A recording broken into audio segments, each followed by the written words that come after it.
എല്ലാവർക്കും ശിവരാത്രി ആശംസകൾ അല്ലേ. പക്ഷെ ശിവരാത്രിയുടെ വലിയ കുറവൊന്നും കണ്ടില്ലേ. പക്ഷെ നല്ല ട്രാഫിക് ബ്ലോക്കൊക്കെ ഉണ്ട്. എല്ലാവർക്കും ഉത്സവം കാവടിയും വടക്കാഞ്ചേരി ഭാഗത്തുമാരുടെ ഉത്രാളിക്കാവിന്റെ ഒരു മണിക്കൂർ ബ്ലോക്ക് കിട്ടിയെന്നാണ് സുജിത് സാർ പറഞ്ഞത്. ഇവിടെ നേരത്തെ ആരോ ഇവിടെ സാർ പറഞ്ഞ പോലെ ശിവരാത്രി ആയിട്ടും ഞങ്ങൾ സത്യം പറഞ്ഞ ഇന്ന് 8-ാം തീയതി ശിവരാത്രിയാണ് എന്ന അല്ലെ 26 ശിവരാത്രിയാണ് എന്ന ഓർമ്മയില്ല. കഴിഞ്ഞ പ്രാവശ്യം ഞങ്ങൾ മീറ്റിംഗ് ക്യാൻസൽ ചെയ്തു. 19-ാം തീയതി മീറ്റിംഗ് ക്യാൻസൽ ചെയ്യാൻ കാരണം തിരുവനന്തപുരത്തായിരുന്നു. അപ്പൊ നമ്മള് പിന്നെ നെക്സ്റ്റ് അല്ലെങ്കിൽ നമുക്ക് ഒരു ദിവസം ഞങ്ങൾ മാറ്റി വെക്കായിരുന്നു. പക്ഷെ 2 പ്രാവശ്യം അടുപ്പിച്ച് ക്യാൻസൽ ചെയ്യുമ്പോൾ ആളുകൾക്ക് അത് വലിയ ബുദ്ധിമുട്ടാവും. അതുകൊണ്ടാണ്. അല്ലെങ്കിൽ നമുക്ക് വേണമെങ്കിൽ ഒരു ദിവസം അങ്ങോട്ടും വെക്കായിരുന്നു. കമ്പനിയോട് സംസാരിച്ച സമയത്ത് അങ്ങനെ ചെയ്യുന്നുണ്ട് പലരും. എന്തായാലും നമ്മുടെ ഈ പ്രോഗ്രാം ഇന്ന് വളരെ മനോഹരമായാണ് നമ്മുടെ വിദ്യമേള നമുക്ക് വിദ്യമേള. ഒപ്പം തന്നെ വളരെ മനോഹരമായ MC നമ്മുടെ സ്മിത ടീച്ചർ. അല്ലേ തകർത്ത എക്സ്പീരിയൻസ് ആയിരുന്നു സാറിന്റെ. സാറ് വളരെ എന്താ പറഞ്ഞേ, നമ്മുടെ ജീവിതത്തിൽ 8 തരത്തിലുള്ള കോടീശ്വരന്മാരായ വഴിയൊക്കെ ഒരുമിച്ച് കിട്ടിയ ഭാഗ്യവാന്മാരാണ് ഈ ഫോണിൽ ഇരിക്കുന്ന ആളുകൾ എന്ന് സാറ് പ്രൂഫോടെ പറഞ്ഞു. ഇപ്പൊ സാറിന് കൺഗ്രാജുലേഷൻ. പിന്നെ നമ്മുടെ കോഴിക്കോടിലെ സുരേഷ് സാർ സംസാരിച്ചപ്പോ എല്ലാവരും പേടിച്ചു, പ്രതികാരം ചെയ്യണമെന്നൊക്കെ പറഞ്ഞു. പിന്നെ ലാസ്റ്റ് പറഞ്ഞ ആള് ബാഗിലിരിക്കുന്ന ആളുകളുടെ പേടിച്ചു. ഇപ്പൊ പൈസ കിട്ടിക്കഴിഞ്ഞാൽ ഇവരെ കൊണ്ട് അലക്കണം. പക്ഷെ സാറ് പറഞ്ഞു കൃത്യമായിട്ട് എന്താണ്, അതായത് വിജയിച്ച ആളുകൾ നമ്മൾ പറയില്ലേ മധുര പ്രതികാരം എന്ന് പറയും. സ്വീറ്റ് വേൻസ്. എന്താണ് സ്വീറ്റ് വേൻസ്? നമ്മളെ കളിയാക്കിയവനെ, നമ്മളെ തരം താഴ്ത്തിയവന്റെ മുന്നിൽ വിജയിച്ച് കാണിക്കലാണ് അവർക്കുള്ള ഏറ്റവും നല്ല മറുപടി. Yes or no? ആ പ്രതികാരമാണ് സാറ് പറഞ്ഞത്. എന്തായാലും ഇന്ന് വളരെ അഭിമാനമുള്ള അല്ലെങ്കിൽ ഇന്ന് ഏറ്റവും വളരെ സന്തോഷമുള്ള ഒരു ദിവസമാണ്. ഇപ്പൊ നമ്മുടെ തൃശ്ശൂർ GTS തുടങ്ങിയിട്ട് ഇപ്പോ ഞാനെല്ലാം ഈ ബിസിനസ്സിൽ വന്നിട്ട് ഇപ്പൊ എന്നെ പരിചയപ്പെടുത്തി പേര് സുരേഷ് എന്നാണ്. ഞാൻ ഈ ബിസിനസ്സിൽ വരുന്നത് 2013 ഓഗസ്റ്റ് 14 ഈ കമ്പനി ആരംഭിക്കുന്ന ആ ദിവസം തന്നെ ഈ അവസരത്തിൽ വന്നിരിക്കുക. അപ്പൊ 2013 മുതൽ ഈ ദിവസം വരെ ഞാൻ ഈ ഇൻഡസ്ട്രിയിൽ പ്രവർത്തിക്കുമ്പോൾ, പ്രത്യേകിച്ച് തൃശ്ശൂരിൽ ഇങ്ങനെ ഒരു GT സെന്റർ വരുമ്പോൾ എനിക്ക് കഴിഞ്ഞ 12 വർഷമില്ലാത്ത ഒരു എക്സ്പീരിയൻസ് അല്ലെങ്കിൽ ഒരു അനുഭവമാണ് ഇന്ന്. എന്താ കാരണം, ഇന്ന് ഞാൻ സ്റ്റേജിൽ നിൽക്കുമ്പോൾ ഈ ഇൻഡസ്ട്രിക്ക് കേരള ഗവൺമെന്റ് പരിപൂർണമായ ഒരു നിയമം കൊണ്ടുവന്നത്. ഞാനൊരു പക്ഷേ കേരള ഗവൺമെന്റ് ഇങ്ങനെ പരിപൂർണമായ ഒരു നിയമം കൊണ്ടുവന്നതിന് ശേഷം ആദ്യത്തെ എന്റെ പ്രോഗ്രാമാണ്. ഇന്നലെ വരെ നമ്മുടെ my lifestyle marketing company ഈ നിയമം കൊണ്ടുവന്നത് 2025 ഫെബ്രുവരി 19-ാം തീയതിയാണ് എന്ന് പറയുമ്പോൾ നമ്മുടെ കമ്പനിക്ക് അതിൽ അഭിമാനിക്കാവുന്ന ഒരു കാര്യമുണ്ട്. എന്താണെന്ന് അറിയോ? ഒരു ഡയറക്ട് സെല്ലിംഗ് കമ്പനിയെ 2025 ഫെബ്രുവരി 19 ഒരു മോണിറ്ററിംഗ് മെക്കാനിസം ആരംഭിച്ചു. വെബ് പോർട്ടൽ അതിന്റെ ഇനോഗ്രേറ്റ് ചെയ്തു. ഇനി 20-ാം തീയതി മുതൽ അതിന്റെ പ്രോസസ് ആരംഭിച്ചു. ആ പ്രോസസ് ആരംഭിക്കുന്നത് എന്താണെന്ന് അറിയോ? അതൊന്നും അറിയുന്ന നല്ലതാ. എന്താണ് ഉദ്ഘാടനം ചെയ്യുന്നത് പലർക്കും മനസ്സിലായിട്ടില്ല. അതായത് മോണിറ്ററിംഗ് മെക്കാനിസം എന്ന് പറയുന്ന ഒരു നിയമം ആരംഭിച്ചത് ഇന്ന് മുതൽ, അതായത് 2025 ഫെബ്രുവരി 20 മുതൽ കേരളത്തിലെ ഡയറക്ട് സെല്ലിംഗ് കമ്പനികൾക്കെല്ലാം ഗവൺമെന്റിലേക്ക് ഒരു അപ്ലിക്കേഷൻ കൊടുക്കാം. അത് ഓൺലൈൻ ത്രൂ കൊടുക്കാം, ഓഫ്ലൈൻ ത്രൂ കൊടുക്കാം, നമ്മുടെ കമ്പനിക്കും കൊടുക്കാം. അങ്ങനെ കൊടുക്കുമ്പോൾ ആ കൊടുത്ത അപ്ലിക്കേഷൻ ഗവൺമെന്റ് എന്ത് ചെയ്യും? പരിശോധിക്കും. പരിശോധിക്കുന്നതിൽ ഒന്നാമത്തെ പരിശോധന എന്താണെന്നറിയോ? ഈ സംരംഭം നടത്തുന്നത് ആരാണ്? ഫോർ എക്സാമ്പിൾ, ഇപ്പൊ ഞാനും നിഷാദും ഒരു ബിസിനസ് ആരംഭിക്കുകയാണ്. അല്ലെങ്കിൽ നിഷാദ് ഒരു പാസ്പോർട്ട് അപ്ലൈ ചെയ്യാൻ വെച്ചോ, അപ്പൊ നൗഷാദ്. അപ്പോ നേരെ പാസ്പോർട്ട് ഓഫീസ് പാസ്പോർട്ട് കൊടുക്കുമോ? പാസ്പോർട്ട് കൊടുക്കുന്നതിന് മുമ്പ് ഒരു പ്രോസസ് ഉണ്ട്. എന്താണ് പ്രോസസ് അറിയോ? പാസ്പോർട്ട് അപേക്ഷിച്ച് പോലീസ് വെരിഫിക്കേഷൻ ഉണ്ട്. എന്താണ് പോലീസ് വെരിഫിക്കേഷൻ? അപ്ലിക്കന്റ് ആയ നൗഷാദ് നമ്മുടെ രാജ്യത്ത് ഏതെങ്കിലും രാജ്യദ്രോഹ പ്രവർത്തനങ്ങളോ അല്ലെങ്കിൽ ഏതെങ്കിലും മറ്റ് ക്രിമിനൽ കേസുകളോ അത്തരത്തിൽ ഉള്ള വ്യക്തിയാണെങ്കിൽ നൗഷാദിന്റെ ക്ലിയർ, പോലീസ് വെരിഫിക്കേഷനിൽ അദ്ദേഹം ഫെയിൽ ആവും. ഇതൊന്നും ഇല്ല എങ്കിൽ നൗഷാദിന് എന്ത് കിട്ടും? പാസ്പോർട്ടിന് അർഹനാണ്. ഇതേപോലെ അപ്ലൈ ചെയ്യുന്ന കമ്പനിയുടെ സംരംഭകർക്ക് ഒരു NOC വേണം. NOC മീൻസ് എന്താണ്? Past experience. പിൽക്കാലത്ത് അദ്ദേഹം ഞാൻ നേരത്തെ പറഞ്ഞ പോലെയുള്ള രാജ്യദ്രോഹപരമായ അല്ലെങ്കിൽ സമൂഹത്തിന് എതിരായ എന്തെങ്കിലും പ്രവർത്തികൾ ആക്ടിവിറ്റീസ് ഉള്ള ആളുകളാണോ എന്നാണ് സംരംഭകരെ കുറിച്ച്, അല്ലെങ്കിൽ ഏതെങ്കിലും ചീറ്റിംഗ്, മണി ചെയിൻ പോലെയുള്ള തട്ടിപ്പുകൾ നടത്തിയ ആളുകളാണോ എന്നൊരു പരിശോധന നടത്തും. 2, ആ പരിശോധനയിൽ ഗുഡ് സർട്ടിഫിക്കറ്റ് ഒരു NOC കിട്ടിയാൽ രണ്ടാമതൊരു പരിശോധനയുണ്ട്. എന്താണ്? നമ്മൾ മാർക്കറ്റ് ചെയ്യുന്ന ഉൽപ്പന്നം അത് ക്വാളിറ്റി ഉൽപ്പന്നമാണോ അല്ലെങ്കിൽ അണ്ടർ വാല്യൂ ആണോ, കൊടുക്കുന്ന മൂല്യത്തിനുള്ള പണത്തിനുള്ള മൂല്യമുണ്ടോ എന്നാണ് രണ്ടാമത്തെ സർക്കാരിന്റെ പരിശോധന. ആർക്കു പോയി ഡയറക്ട് സെല്ലിംഗ് തുടങ്ങാം എന്ന ഒരു അവസ്ഥയിൽ നിന്ന് എന്ത് ചെയ്യും? പൂർണ്ണമായും ഇനി ആളുകൾക്ക് പിന്മാറേണ്ടി വരും. എന്താണ് ജനങ്ങൾക്ക് കൊടുക്കുന്ന സേവനം? ജനങ്ങളിൽ നിന്ന് കളക്ട് ചെയ്യുന്ന പണത്തിന് തത്തുല്യമായ സേവനം എന്താണ്? അത് ജനങ്ങൾക്ക് പ്രൈസ് വർത്തിയാണോ അതോ അതിലെന്തെങ്കിലും തരത്തിലുള്ള കളിപ്പീരുണ്ടോ എന്നെല്ലാം ഒരു പരിശോധന നടത്തും. മൂന്നാമത് ഒരു പരിശോധനയുണ്ട്. ഈ പ്രവർത്തകർക്ക്, ഡിസ്ട്രിബ്യൂട്ടർമാർക്ക് കൊടുക്കാം എന്ന് പറയുന്ന ഇൻസെന്റീവ് അല്ലെങ്കിൽ അതിന്റെ എന്താ പറയാ ബോണസുകൾ, കമ്മീഷനുകൾ, അത് വയബിളാണോ, കൊടുക്കാൻ പറ്റുന്നതാണോ, അതോ ഇനി തത്തുല്യമായ കമ്മീഷൻ കമ്പനി കൊടുക്കുന്നില്ലേ? ഇത് രണ്ടും പരിശോധിക്കും. ഇത് രണ്ടും പരിശോധിക്കുമ്പോൾ ഒരു എക്സാമ്പിൾ പറഞ്ഞാൽ പല കമ്പനികളും ഇവിടെ എന്ത് പറഞ്ഞാൽ ജനങ്ങളിൽ നിന്ന് പൈസ പിരിക്കണമെന്ന് അറിയോ? എന്ത് പറഞ്ഞ പൈസ പിരിക്കണേ? ഫോർ എക്സാമ്പിൾ ഡയറക്ട് സെല്ലിംഗ് ഇൻഡസ്ട്രിയിൽ മൈ ലൈഫ് സ്റ്റൈൽ മാർക്കറ്റിംഗ് എന്ന് പറയുന്ന ഈ മഹത്തായ കമ്പനിയെ പല ആളുകളും കോമ്പറ്റ് ചെയ്യുന്നുണ്ട്, മത്സരിക്കുന്നുണ്ട് നമ്മളോട്, നമ്മുടെ ഡിസ്ട്രിബ്യൂട്ടർമാരോട്. എന്ത് പറഞ്ഞിട്ടാണ് അവർ മത്സരിക്കാൻ വരാറ്? ശ്രദ്ധിച്ചിട്ടുണ്ടോ? നമ്മളെക്കാൾ നല്ല പ്രൊഡക്റ്റ് ഉണ്ട് എന്ന് പറഞ്ഞിട്ടാ, അല്ലെങ്കിൽ നമ്മളെക്കാൾ നല്ല മാനേജ്മെന്റ് ആണെന്ന് പറഞ്ഞിട്ടാ, പിന്നെ എന്ത് പറഞ്ഞിട്ടാ? നിങ്ങൾ ഇന്ന് വെറുതെ വന്നാ മതി, സോപ്പ് ചീപ്പും കണ്ണാടി ഒന്നും വെക്കണ്ട, നിങ്ങളുടെ കയ്യിലുള്ള പണം കൊണ്ട് തന്നാ മതി, ഞങ്ങൾ നിങ്ങളെ കോടീശ്വരനാക്കാം. വെറുതെ ഇരുന്നാ മതി, കോടീശ്വരനാക്കാം. അവിടെ ഉൽപ്പന്നമില്ല, സേവനമില്ല, ഒന്നുമില്ല. അങ്ങനെയാണെങ്കിൽ ഞാൻ നേരത്തെ പറഞ്ഞ മൂന്നാമത്തെ ക്ലോസ് ഗവൺമെന്റ് പരിശോധിക്കുമ്പോൾ അമിത ലാഭം കൊടുക്കാം എന്ന് പറഞ്ഞ് ഇനി ആർക്കെങ്കിലും ബിസിനസ് ചെയ്യാൻ പറ്റുമോ? ഫോർ എക്സാമ്പിൾ ചില കമ്പനികളുണ്ട് കൊടുക്കാൻ കഴിയാത്ത commission offer, fake offer, fake commitment. പല ആളുകളും എന്താ പറയാ, my lifestyle marketing business ചെയ്യുമ്പോൾ ഇത്രയേ കിട്ടുള്ളൂ, ഇവിടെ ഇത്രയേ കിട്ടുക. പക്ഷെ ഈ പറയുന്ന കമ്പനികളൊന്നും 6 മാസമോ അല്ലെങ്കിൽ 1 കൊല്ലോ തികയ്ക്കാറില്ല. തികയ്ക്കാറുണ്ടോ? കേരളത്തിൽ കേട്ട ഡയറക്ട് സെല്ലിംഗ് കമ്പനിയുടെ പേര് നിങ്ങളൊന്ന് പറഞ്ഞിട്ട് പരിശോധിച്ച് നോക്കി. സിമ്പിൾ ആയിട്ട് നമുക്ക് ഒരു 10 പേര് ഇപ്പോ ഓർമ്മയിൽ വരും. നമ്മുടെയോ നമ്മുടെ ബന്ധുവിന്റെയോ സുഹൃത്തിന്റെയോ അയൽപ്പക്കാരന്റെയോ ഒക്കെ പണവും കൈക്കലാക്കി കൂട്ടിപ്പോയ ഒരുപാട് കമ്പനികൾ കേരളത്തിലുണ്ട്. അതിലേക്കൊക്കെ ആളുകൾ പോകാൻ കാരണം എന്താ? ബെസ്റ്റ് പ്രൊഡക്റ്റ് ആയ 95 ഉണ്ടെന്ന് കേട്ടിട്ടാണോ? അല്ലെങ്കിൽ കവച് ബ്രാസ് ഉണ്ടെന്ന് കേട്ടിട്ടാണോ? ആണോ? അവിടെയെല്ലാം അവർ പറഞ്ഞത് എന്താ? പെട്ടെന്ന് പണക്കാരനാവാം. പെട്ടെന്ന് പണക്കാരനാവാം എന്ന് പറയുമ്പോ ഏറ്റവും കൂടുതൽ അതിൽ വീഴുന്നത് ആരാന്നറിയോ? ഇവിടെ ഇപ്പൊ പാതി വില തട്ടിപ്പ് കേട്ടോ. അടുത്ത കാലത്ത് എന്താ പാതി വില തട്ടിപ്പ്? പുറത്തേക്ക് പകുതി തട്ടിച്ച് ബാക്കികൾ തരുന്നതാണോ?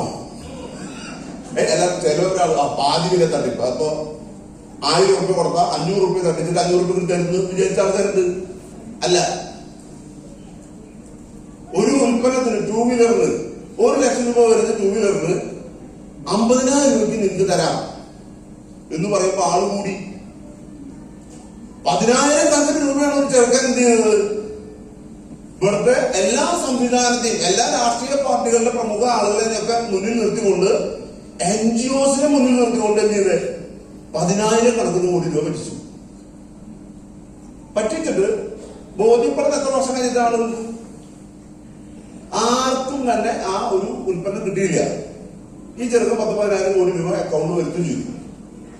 പക്ഷെ ഈ തട്ടിപ്പുകളുടെ മൊത്തം കണക്ക് ഗവൺമെന്റ് എടുത്തപ്പോ ഞാനൊക്കെ ഈ പറയുന്ന മിനിസ്റ്റർ ലെവലിലുള്ള മോണിറ്ററി മെക്കാനിസം മുന്നിലുള്ള ട്രേഡ് യൂണിയന്റെ പ്രതിനിധിയായിട്ട് പല മീറ്റിങ്ങുകളിലും DGP അടക്കമുള്ള ആളുകളായിട്ട് മീറ്റിങ്ങുകളിലൊക്കെ പോയ സമയത്ത്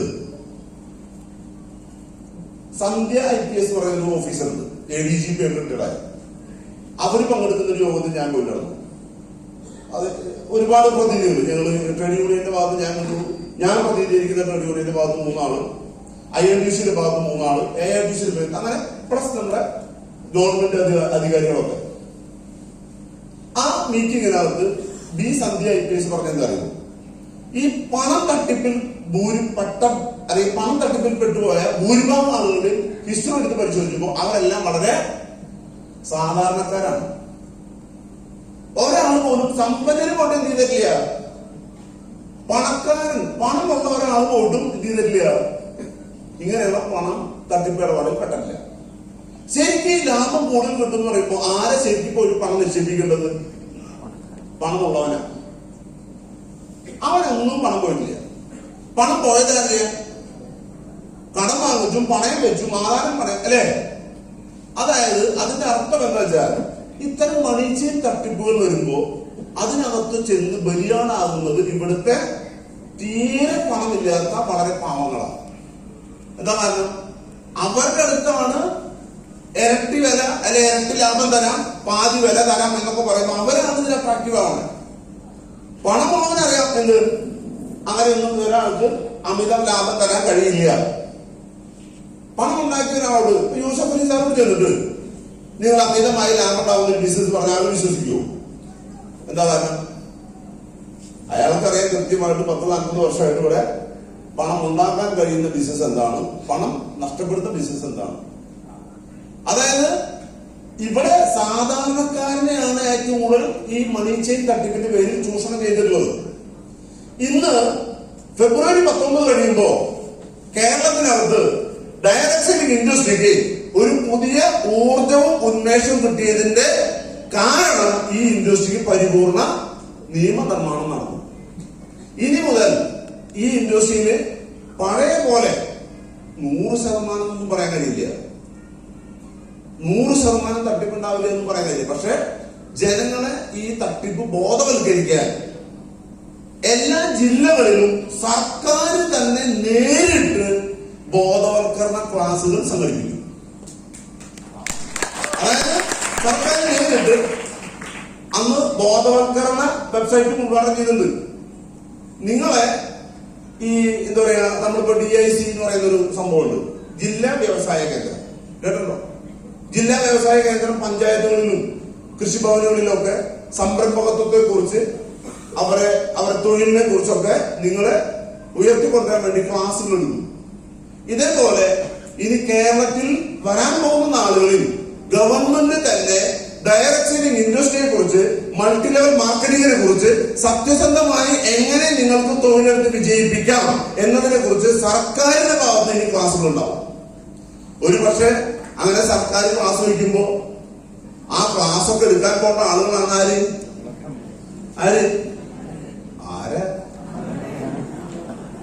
സർക്കാർ വിളിക്കുക?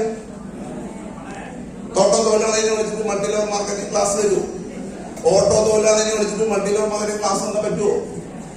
ആരെ വിളിക്കാൻ പോണേ? ആരെ വിളിക്കാൻ പോണേ?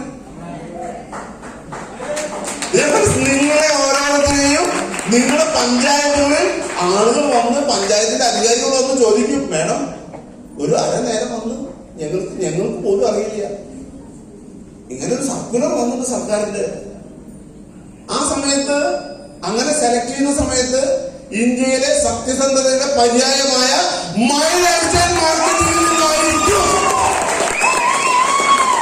പുതിയ 2025 ഫെബ്രുവരി 19 നിയമം വന്നപ്പോ കഴിഞ്ഞ 12 വർഷം പ്രവർത്തിച്ച ഒരു കമ്പനിക്ക് മറ്റുള്ള എല്ലാ കമ്പനിക്കും പല നമ്മുടെ പോളിസികൾ മാറ്റം വരുത്തേണ്ടി വന്നപ്പോഴും പുതിയ നിയമം വന്നതോടുകൂടി ഒരു മാറ്റവുമില്ലാതെ പ്രവർത്തിക്കാൻ അനുമതി കിട്ടാൻ പോകുന്ന കമ്പനിയുടെ പേരാണ് മറ്റു പല കമ്പനികളും പാക്കേജ് മാറ്റണം, ജോയിനിങ് എമൗണ്ട് മാറ്റണം, പ്ലാൻ മാറ്റണം. പക്ഷേ കഴിഞ്ഞ 12 വർഷം പ്രവർത്തിച്ച കമ്പനിക്ക് ഒരു മാറ്റം വേണ്ട. അതിന്റെ അർത്ഥം എന്താ? നിയമം കേരളത്തിലും ഇന്ത്യയിലും വരുന്നതിന് മുന്നേ നിയമപരമായി പ്രവർത്തിച്ചിരുന്ന കമ്പനിയുടെ പേരാണ് മാർക്കറ്റിംഗ്. നമ്മൾ നിയമം വരുന്നതിന് മുമ്പേ നിയമപരമായിട്ട് പ്രവർത്തിക്കുന്നത്. അങ്ങനെ ഒരു സാധ്യതയാണ് നമുക്ക് തുറന്നു കിട്ടിയത്. ആ സാധ്യത നമ്മൾ ഇവിടെ ഇരുന്ന് കൈയടിച്ചതുകൊണ്ട് മാത്രം 19 തീയതി തിരുവനന്തപുരത്ത് ഇതില് ഓൾമോസ്റ്റ് എല്ലാവരെയും ഞാൻ അവിടെയും കണ്ടു. ഒരു പക്ഷേ 1947 ഓഗസ്റ്റ് 15 ഇന്ത്യക്ക് സ്വാതന്ത്ര്യം കിട്ടിയപ്പോ അല്ലെ, ഇന്ത്യക്ക് സ്വാതന്ത്ര്യം കിട്ടിയ രാജ്യത്തല്ലേ നമുക്ക് താമസിക്കാണല്ലേ. പക്ഷെ നമുക്ക് സാമ്പത്തിക സ്വാതന്ത്ര്യം കിട്ടിയല്ലോ. നമുക്ക് എന്ത് വേണമെങ്കിൽ വാങ്ങിക്കാം, നമുക്ക് എന്ത് വേണമെങ്കിൽ പർച്ചേസ് ചെയ്യാം. അങ്ങനെ പറ്റുമോ? നമുക്ക് സാമ്പത്തിക സ്വാതന്ത്ര്യം കിട്ടിയില്ല. ഒരു 10-15 കൊല്ലം കഴിയുമ്പോ ഈ ഇരിക്കുന്ന സമൂഹത്തിൽ നിങ്ങൾ ഉൾപ്പെടെയുള്ള ആളുകൾ കോടീശ്വരന്മാരാകുമ്പോ അന്ന് ഫൈനാൻഷ്യൽ ഫ്രീഡം കേരളത്തിന് കിട്ടിയ ദിവസമായി ഫെബ്രുവരി 10 ആലോചിക്കും. സാമ്പത്തിക സ്വാതന്ത്ര്യം നമുക്ക് കിട്ടുന്ന ദിവസമാണെന്ന് കഴിഞ്ഞ 19. അത് കിട്ടണമെങ്കിൽ ആ പ്രോഗ്രാമിൽ പങ്കെടുത്ത ആളുകൾക്കറിയാം. നമുക്കൊക്കെ അഭിമാനത്തോടെ പറയാൻ പറ്റുന്നത് ആ ഒരു വലിയ ഫംഗ്ഷനിൽ അല്ലെ, പുതിയ തലമുറയോട് പറയാലോ. ഇന്ന് അറ്റൻഡ് ചെയ്ത ആളോട് പറയുന്നത് ചിലപ്പോ വലയിലാക്കിയ ഒരു 10 കൊല്ലം കഴിഞ്ഞിട്ട് പറയണം, അങ്ങനെ കേരള മുഖ്യമന്ത്രി ഇന്ത്യയിൽ ആദ്യമായി ഡയറക്ട് സെല്ലിംഗ് മൾട്ടി ലെവൽ മാർക്കറ്റിംഗിന് ഒരു നിയമനിർമ്മാണം നടത്തുമ്പോ ആ നിയമനിർമ്മാണം നടത്തുന്ന വേദിയിൽ ആ ഫംഗ്ഷനിൽ ഞാനും പങ്കെടുത്തിരുന്നു എന്നാർക്ക് പറയാൻ പറ്റില്ലേ? പറയാൻ പറ്റും. പക്ഷെ ഇത് അന്ന് പറയുമ്പോ നമ്മൾ ഇതുപോലെ തന്നെ പറഞ്ഞ എന്താണ്ടോ അന്ന് പറയാൻ പറ്റും. പക്ഷെ പറയുമ്പോ എന്ത് വേണം?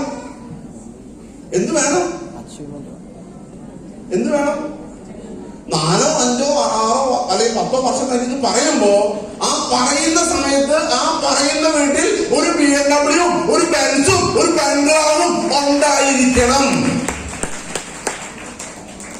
ഇത് മുഴുവൻ ഞാൻ അച്ചീവ് ചെയ്തത് മൈ ഹോൾസെയിൽ മാർക്കറ്റിലൂടെ എന്നെനിക്ക് പറയാൻ കഴിയുന്ന ഒരു അവസരം നിങ്ങളുടെ കയ്യിൽ കിട്ടിയിട്ടുണ്ട്. അപ്പൊ നമ്മൾ പറയില്ലേ, ഇപ്പൊ കാസർഗോഡ് നിന്ന് തിരുവനന്തപുരത്തേക്ക് റോഡ് മാർഗം യാത്ര ചെയ്യണമെങ്കിൽ ഇപ്പൊ കോഴിക്കോട് നിന്നൊക്കെ വരാൻ നിങ്ങൾക്കറിയാം. അല്ല, ഇപ്പൊ നേരത്തെ ഒരു സ്റ്റുഡന്റ് കണ്ണൂരിൽ വന്നിട്ടല്ലോ, റോഡ് മാർഗം യാത്ര ചെയ്യണമെങ്കിൽ എത്ര മണിക്കൂർ വേണം? ഗവൺമെന്റിന്റെ കണക്കനുസരിച്ച് കാസർഗോഡ് കേരളത്തിൽ തന്നെയാണ്, തിരുവനന്തപുരം കേരളത്തിൽ തന്നെയാണ്. പക്ഷെ കാസർഗോഡ് ഉള്ള ഒരാൾക്ക് തിരുവനന്തപുരത്ത് റോഡ് മാർഗം എത്തണമെങ്കിൽ 16, 17, 18 മണിക്കൂർ വേണം. ഇപ്പോ എത്ര മണിക്കൂർ വേണം? 8 മണിക്കൂർ യാത്ര ചെയ്താൽ നമുക്ക് ബാംഗ്ലൂരിൽ എത്താം.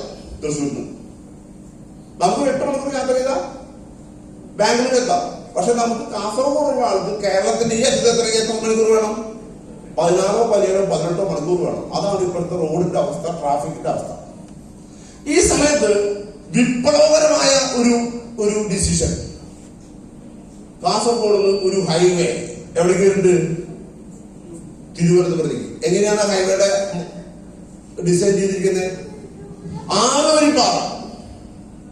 ഈ ആറുവരിപ്പാതയുടെ പ്രത്യേകത എന്താ? ഒരു സ്ഥലത്തും ടോൾ ഗേറ്റ് ഇല്ല. ഒരു സ്ഥലത്തും ടോൾ ഗേറ്റിന്റെ അവിടെ നമ്മൾ ടോൾ കൊടുക്കാൻ വരി നിൽക്കണ്ട. വേറൊരു പ്രത്യേകത എന്താണെന്നറിയോ? ഒറ്റ സ്ഥലത്തും സിഗ്നൽ കത്തില്ല. സിഗ്നലിന്റെ അവിടെ നമ്മൾ പറയുന്നത്, നമ്മള് എറണാകുളം വരെ യാത്ര ചെയ്യുമ്പോ ഒരു 10, 15, 20 സ്ഥലത്ത് നമ്മൾ എന്ത് ചെയ്യേണ്ടി വരും? പറയും സാറേ, നിർത്തേണ്ടി വരും. എന്നിട്ട് 90 സെക്കൻഡ് എഴുതി കാണിക്കും. 90 സെക്കൻഡ് എത്ര മിനിറ്റാ? 1.5 മിനിറ്റ്. അങ്ങനെ 10 സ്ഥലത്ത് നിർത്തിയാലോ 15 മിനിറ്റ്. അങ്ങനെ 20 സ്ഥലത്ത് നിർത്തിയാലോ 30 മിനിറ്റ്. നമ്മൾ എന്ത് ചെയ്യണം? നമ്മൾ റോഡില് സിഗ്നലിന് വേണ്ടി നിർത്തണം. വേണ്ടേ? ആകെ 60-70 കിലോമീറ്റർ യാത്ര ചെയ്യുമ്പോൾ. ഇങ്ങനെ ഒരു സ്ഥലത്തും ടോൾ അല്ല പിന്നെ സിഗ്നൽ ഇല്ല. എന്താ കാരണം? റോഡ് ക്രോസിംഗ് വരുന്ന സ്ഥലത്ത് മുഴുവൻ ഫ്ലൈ ഓവറാണ്. എവിടെയെല്ലാം റോഡ് ക്രോസിംഗ് വരുന്നുണ്ട് അവിടെയെല്ലാം ഈ ഹൈവേ ചെയ്യും നേരെ ഫ്ലൈ ഓവറായി മാറും. ഞാൻ പറയാൻ ശ്രമിച്ചത് ടോൾ ഗേറ്റ് ഇല്ലാതെ സിഗ്നൽ ഇല്ലാതെ ഒരു 6 വഴി പാത കാസർഗോഡ് നിന്ന് തിരുവനന്തപുരത്തേക്ക് അടുത്ത മാസങ്ങളിൽ ഉദ്ഘാടനം ചെയ്യും. കണക്ക് പറയുന്നത് 6 മണിക്കൂർ കൊണ്ട് എന്ത് ചെയ്യാം? കാസർഗോഡ് നിന്ന് ഒരാൾക്ക് തിരുവനന്തപുരത്ത് എത്താം. ഈ ഇത്രയും നാൾ നമ്മൾ 18 മണിക്കൂറിലാണ് യാത്ര ചെയ്തിരുന്നത്. ദുരിതം അനുഭവിച്ചാൽ പോയിരുന്നത്. ഇന്ധന നഷ്ടം, സമയനഷ്ടം അല്ലെ ഒക്കെ ഉണ്ട്.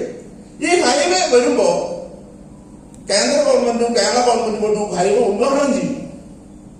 ഫോർ എക്സാമ്പിൾ ഏപ്രിൽ ഉദ്ഘാടനം ചെയ്തിരിക്കും. ഈ ഉദ്ഘാടനം ചെയ്തവരെ സർക്കാർ തന്നെ അതിനുള്ള അനുവദിക്കുമോ? ഉദ്ഘാടനം തന്നെ അതിൽ പോവും. ഈ 18 മണിക്കൂർ ഉണ്ടായിരുന്ന യാത്രാ ദുരിതം 6 മണിക്കൂറായി കുറയുമ്പോ ആ റോഡ് ഉപയോഗിക്കേണ്ടത് ആരാ? ഉപയോഗിക്കണ്ടേ? അതിലൂടെ ഇന്നലെ വരെ അല്ലെ 18 മണിക്കൂർ യാത്ര ചെയ്ത് ദുരിതം അനുഭവിച്ചവരാണ് ആ വഴി തുറന്നു കൊടുക്കുന്നത്. ആണോ അല്ലേ? അപ്പൊ ആ വഴി ഉപയോഗിക്കണോ വേണ്ടേ? അങ്ങനെയാണെങ്കിൽ കഴിഞ്ഞ വർഷങ്ങളിൽ നിങ്ങളെല്ലാം ഡയറക്ട് സെല്ലിങ്ങിന്റെ കാര്യങ്ങൾ പറഞ്ഞ് ഓരോ വീടുകളിൽ ചെല്ലുമ്പോ നിങ്ങൾ ആദ്യം ചോദിക്കുന്ന ചോദ്യമാണ്, ഇത് നിയമപരമാണോ? ഇത് മണി ചെയിനാണോ? ഇത് പൂട്ടിപ്പോവോ? ഇത് ചങ്ങലയാണോ? ഇത് മാലയാണോ? അല്ലെ? അങ്ങനെയുള്ള എല്ലാ ചോദ്യങ്ങൾക്കും ഇനി ഒരു പ്രസക്തിയുമില്ലാതെ കേരളത്തിനകത്ത് മൾട്ടി ലെവൽ മാർക്കറ്റിംഗിന് ഒരു നിയമനിർമ്മാണം നടന്നു കഴിഞ്ഞാൽ ഇനി ആ അവസരം ഉപയോഗിക്കുന്നത് ആരാ? നമ്മൾ ഓരോരുത്തരും ഇരട്ടി ആവേശത്തിൽ. ഇന്നലെ വരെ പ്രവർത്തിച്ച ആവേശം പോരാ, ഇന്നലെ വരെ കണ്ട ആളുകൾ കണ്ടാൽ പോരാ. ഇനി ഏതൊരു ഗവൺമെന്റ് പേഴ്സണെയും അല്ലെങ്കിൽ ഏതൊരു ഒഫീഷ്യൽ പേഴ്സണെയും നിങ്ങൾക്ക് വോട്ട് ചെയ്യാം, ഈ അവസരം പറയാം. അതിനകത്ത് നിങ്ങൾ ശ്രദ്ധിക്കേണ്ട കാര്യം, ഫെബ്രുവരി മാസം 29-ാം തീയതി നടന്ന ഫംഗ്ഷന്റെ പരമാവധി പേപ്പർ കട്ടിങ്സ്, പരമാവധി വീഡിയോസുകൾ എല്ലാം ആരുടെ കയ്യിൽ വേണം? നിങ്ങളെല്ലാം ഇത് കളക്ട് ചെയ്ത് ഒരു ഫയലായിട്ട് എന്ത് ചെയ്യണം? ഇത് എന്തിനാ ഫയലായിട്ട് വെക്കണേ? ഈ ഫെബ്രുവരി 19 നടന്ന കാര്യം നമ്മുടെ നാട്ടിൽ എല്ലാവരും അറിഞ്ഞിട്ടുണ്ടോ? അറിഞ്ഞില്ല? സത്യം പറ. ഇപ്പൊ എളവള്ളി പഞ്ചായത്തിൽ എല്ലാവരും അറിഞ്ഞില്ല? പാവർട്ടി പഞ്ചായത്തിൽ എല്ലാവരും അറിഞ്ഞില്ല? പൂമല പഞ്ചായത്തിൽ എല്ലാവരും അറിഞ്ഞില്ല? അറിഞ്ഞിട്ടില്ല. ഇനി ഇത് അറിയിക്കൽ ആരുടെ പണിയാ? ഇതൊക്കെ അറിയിക്കൽ ആരുടെ പണിയാ? ഈ കേരളത്തിലുള്ള മുഴുവൻ വീടുകളിലും ഈ പേപ്പർ കട്ടിങ്ങും ഈ വീഡിയോസും കൊണ്ടുപോയി ഇതെല്ലാം പറഞ്ഞ് ഈ സർക്കാർ ഇതിനെ അനുകൂലമാണ് എന്ന് പറഞ്ഞ് ഈ സർക്കാർ നിയമം തന്നപ്പോ അതിൽ 1-ാം നമ്പർ കമ്പനിയുടെ ഒരു വക്താവാണ് ഞാൻ എന്ന് പറഞ്ഞ് നമ്മൾ അവിടെ എന്ത് ചെയ്യണം? എല്ലാവരെയും ഈ കാര്യം പറയണം. ഒരാളോട് പോലും ഈ കാര്യം ഇനി പറയാതിരിക്കാൻ എന്ത് ചെയ്യരുത്? ഒരു നിർവാഹമില്ല, പറയണം. അത് നമ്മുടെ പണിയാണ്. നമ്മൾ കഴിഞ്ഞ 10, 12, 13 വർഷം കാത്തിരുന്ന് അല്ലെ നമുക്ക് കിട്ടിയ ഈ വലിയ ഈ സ്വാതന്ത്ര്യം, നമുക്ക് പൈസക്കാരനാവാൻ, നമ്മുടെ സമൂഹത്തിലെ നമ്മുടെ കൂടെ വന്ന നമ്മുടെ ബന്ധുക്കൾക്കും സുഹൃത്തുക്കൾക്കും മുഴുവൻ പണക്കാരനാവാൻ കിട്ടിയ അവസരം നമ്മൾ എന്ത് ചെയ്യണം? അത് കൃത്യമായി എല്ലാവരോടും പറയണം. ശരിക്കും പറഞ്ഞാൽ ഇനി മുതൽ ആളുകളെ ചെന്ന് അപ്രോച്ച് ചെയ്യാൻ ഒരു വഴി കൂടിയാണിത്. എന്താണ്? ആരെ വേണമെങ്കിൽ അപ്പോയിന്റ്മെന്റ് എടുത്ത് പറയാം, ഞാൻ വന്നത് ഞങ്ങളിങ്ങനെ ഗവൺമെന്റിന്റെ ഭാഗത്തുനിന്ന് ഇങ്ങനൊരു ഡിസിഷൻ ഉണ്ടായിരുന്നു, അതൊന്നും പറയാനാ വന്നതെന്ന് പറഞ്ഞൂടെ? ആരെ പോയി കാണുമ്പോൾ ആദ്യം പറയരുത്, സാറേ ഞാൻ വന്നത് കേരള ഗവൺമെന്റ് 2025 ഫെബ്രുവരി 19 ഇങ്ങനൊരു ഡിസിഷൻ, ഇങ്ങനൊരു തീരുമാനം, ഒരു നിയമം പ്രഖ്യാപിച്ചത്. അതൊന്നും സാറായിട്ട് ഷെയർ ചെയ്യണം. അത് ഷെയർ ചെയ്തതിനു ശേഷം അതിൽ നമ്പർ 1 കമ്പനി ഒന്ന് ഇൻട്രോഡ്യൂസ് ചെയ്തൂടെ? നിങ്ങൾക്ക് ആരെ വേണമെങ്കിലും ഈ നിയമം വന്നതുമായി ബന്ധപ്പെട്ട് അതിപ്പോഴാണോ അതോ 2 കൊല്ലം കഴിഞ്ഞ് പറയാൻ പോകാൻ നല്ലത്? ഇപ്പൊ നടന്ന കാര്യം ഇപ്പൊ പറയാൻ പോവാണോ നല്ലത്, അത് 2 കൊല്ലം കഴിഞ്ഞ് പറയാൻ നല്ലത്? പലരും എന്താണെന്നറിയോ, ഇതൊക്കെ നമ്മൾ തന്നെ പറയണ്ടേ, കുറച്ച് കഴിയട്ടെ, നമുക്കല്ലേ പറയാനേ, എനിക്കോ അല്ലെ? അങ്ങനെയാണോ? ഞാൻ പറയട്ടെ, ശരിക്കും ഞാൻ ഇന്ന് ശിവരാത്രി അല്ലെങ്കിൽ ഞാൻ വളരെ വളരെ എന്താ പറയാ ഹാപ്പിയാണ്. എന്താണെന്നറിയോ, 2025 ഫെബ്രുവരി 19 നിയമനിർമ്മാണം നടന്ന് സാധാരണ നിറയാറുള്ള ഹോളിൽ ഈ ആള് വന്നില്ലെങ്കിൽ ഞാൻ എന്താ വിചാരിക്കുക, നിയമനിർമ്മാണം വന്നപ്പോ ആളുകളൊക്കെ നിർത്തി. നിയമനിർമ്മാണത്തിന് മുമ്പ് ഈ ഹോളില് നിൽക്കാൻ സ്ഥലം ഉണ്ടായിരുന്നില്ല. പക്ഷെ ശിവരാത്രി ആയതുകൊണ്ട് മാത്രം എനിക്ക് ആ ഒരു ഫീലിംഗ് ഇല്ല. ഞാൻ മനസ്സിലാക്കുന്നത് അടുത്ത ബുധനാഴ്ച ഈ ഹോളിൽ വരുമ്പോ ഈ പുതിയ നിയമനിർമ്മാണം നടന്നതിന്റെ പേരിൽ നിങ്ങളുടെ ഗ്രൂപ്പിൽ ആള് കൂടണോ കുറയണോ? അതായത് ആ ഒരു അവസരത്തെ നമുക്ക് ഉപയോഗപ്പെടുത്താൻ കഴിയണം. അവസരത്തെ ഉപയോഗപ്പെടുത്തുന്നവനാണ് വിജയ്. ഈ അവസരം ഇന്ന് നമുക്ക് കിട്ടിയിരിക്കുക. ആ അവസരം ഉപയോഗപ്പെടുത്തി അടുത്ത ബുധനാഴ്ച വരുമ്പോ നമ്മുടെ ഈ ഹോളിൽ അത് ആരുടെ ഉത്തരവാദിത്തം? അങ്ങനെ എല്ലാവർക്കും ഉത്തരവാദിത്തം എടുക്കാൻ പറ്റും. ഇന്ന് വന്ന എല്ലാവർക്കും തന്റെ ടീമിലെ ഒരു 4-5 ആളുകളെ ഞാൻ ഇന്ന് ഈ പ്രോഗ്രാമിൽ അടുത്ത ബുധനാഴ്ച പങ്കെടുപ്പിക്കും എന്നൊന്ന് ഒരു ഡിസിഷൻ എടുക്കാൻ പറ്റുമോ? അങ്ങനെ ഞാൻ ഒരു UTC ലീഡറെ താഴ്ച പങ്കെടുപ്പിക്കാം.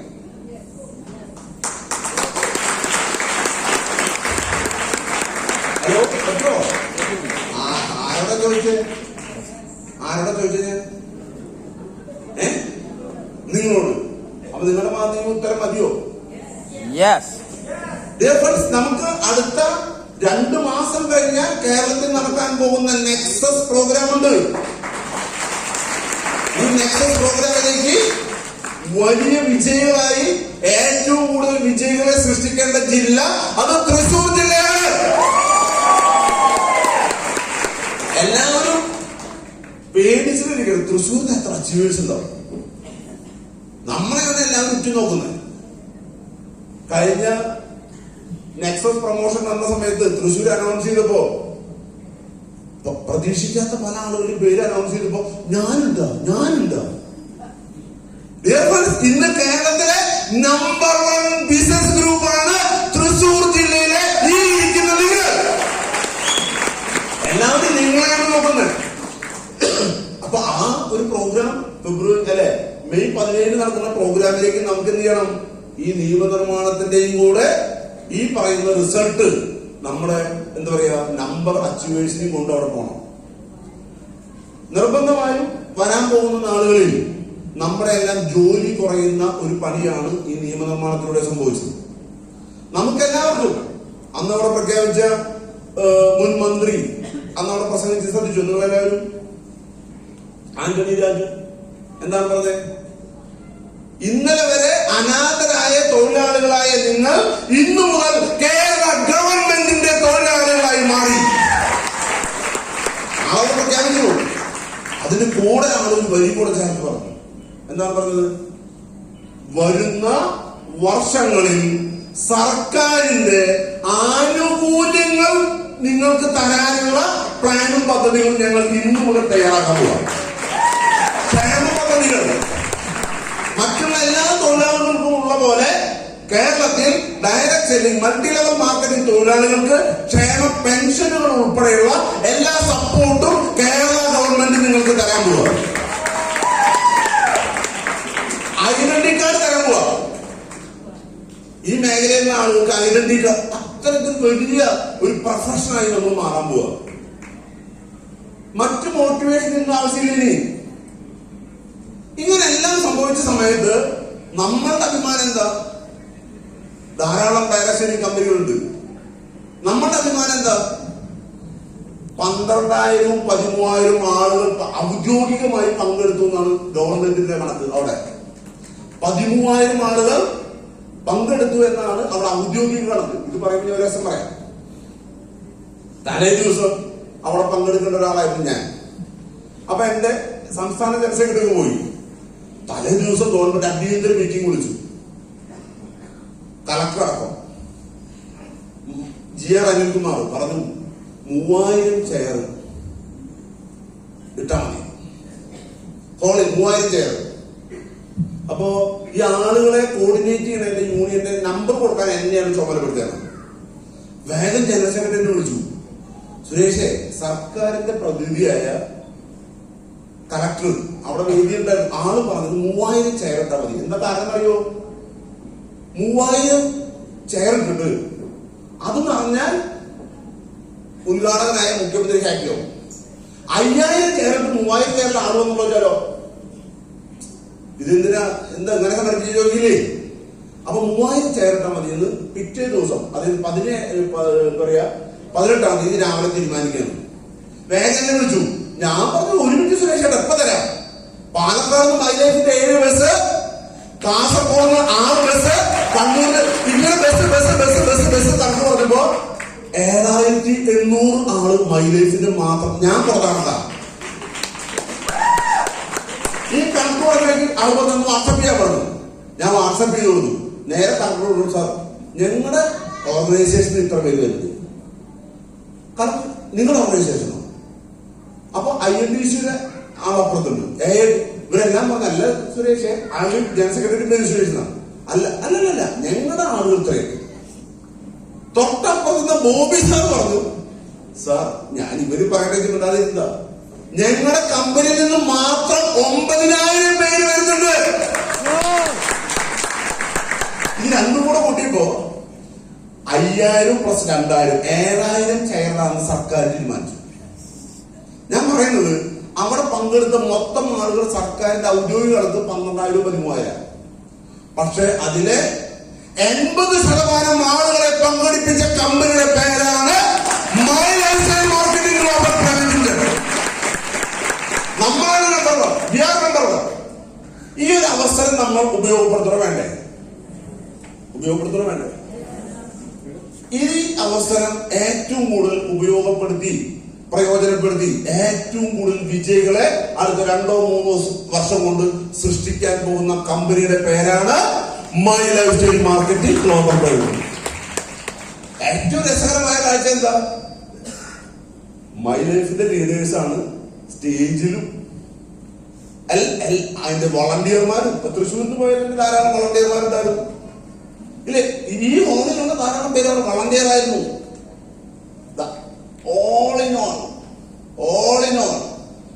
125 വളണ്ടിയേഴ്സിനെ സെലക്ട് ചെയ്തപ്പോ ആ 125 വളണ്ടിയർമാരും മൈ ലൈഫ് സ്റ്റൈൽ മാർക്കറ്റിംഗിന്റെയാണ്.